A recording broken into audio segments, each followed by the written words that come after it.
नमस्कार दोस्तों, देव उठनी एकादशी कथा में आपका हार्दिक स्वागत है।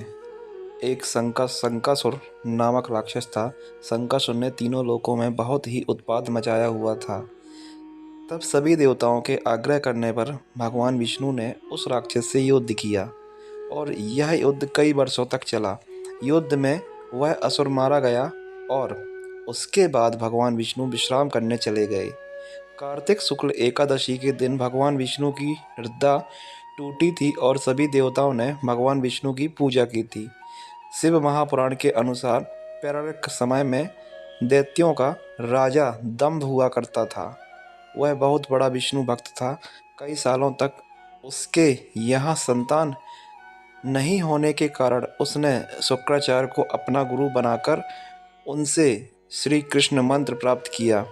यह मंत्र प्राप्त करके उसने पुष्कर सरोवर में घोर तपस्या की। भगवान विष्णु उसकी तपस्या से प्रसन्न हुए और उसे संतान प्राप्ति का वरदान दे दिया। भगवान विष्णु के वरदान से राजा दंभ के यहाँ एक पुत्र ने जन्म लिया। इस पुत्र का नाम शंखचूड़ रखा गया। बड़ा होकर शंखचूड़ ने ब्रह्मा जी को प्रसन्न करने के लिए पुष्कर में घोर तपस्या की। उसकी तपस्या से प्रसन्न होकर ब्रह्मा जी ने उसे वरदान मांगने को कहा। तब शंखचूड़ ने वरदान मांगा कि हमेशा अजर अमर रहे, वह कोई भी देवता उसे नहीं मार पाए। ब्रह्मा जी ने उसे यह वरदान दे दिया और कहा कि वह बद्री बन जाकर धर्मध्वज की पुत्री तुलसी जो तपस्या कर रही है उससे विवाह कर ले। शंखचूड़ ने वैसा ही किया और तुलसी के साथ विवाह करने के बाद सुखपूर्वक रहने लगा। उसने अपने बल से देवताओं, असुरों, दानवों, राक्षसों, गंधर्वों, नागों, किन्नरों, मनुष्यों तथा त्रिलोकी के सभी प्राणियों पर विजय प्राप्त की। वह भगवान श्री कृष्ण का परम भक्त था। शंखचूड़ के अत्याचारों से सभी देवता परेशान होकर ब्रह्मा जी के पास गए और ब्रह्मा जी ने उन्हें भगवान विष्णु के पास ले गए।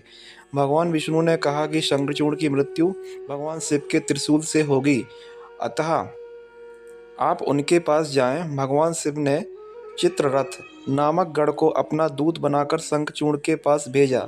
चित्ररथ ने शंखचूड़ को समझाया कि वह देवताओं को उनका राज्य लौटा दे, परंतु शंखचूड़ ने मना कर दिया और कहा कि वह महेश्वर से युद्ध करना चाहता है। भगवान शिव को जब यह बात पता चली तो वे युद्ध के लिए अपनी सेना लेकर निकल पड़े। इस तरह देवता और दानवों में घमासान युद्ध हुआ, परंतु ब्रह्मा जी के वरदान के कारण शंखचूड़ को देवता नहीं हरा पाए। भगवान शिव ने शंखचूड़ का वध करने के लिए जैसे ही अपना त्रिशूल उठाया, तभी आकाशवाणी हुई कि जब तक शंखचूड़ के हाथ में श्री हरि का कवच है और उसकी पत्नी का सतीत्व अखंडित है, तब तक इसका वध असंभव है। आकाशवाणी सुनकर भगवान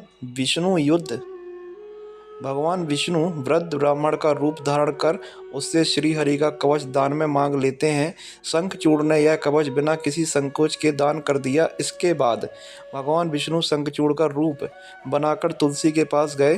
शंखचूड़ रूपी भगवान विष्णु ने तुलसी के महल के द्वार पर जाकर अपनी विजय होने की सूचना दी। यह सुनकर तुलसी बहुत प्रसन्न हुई और पति रूपवा रमण किया। ऐसा करते ही तुलसी का सतीत्व खंडित हो गया और भगवान शिव ने युद्ध में अपने त्रिशूल से शंखचूड़ का वध कर दिया।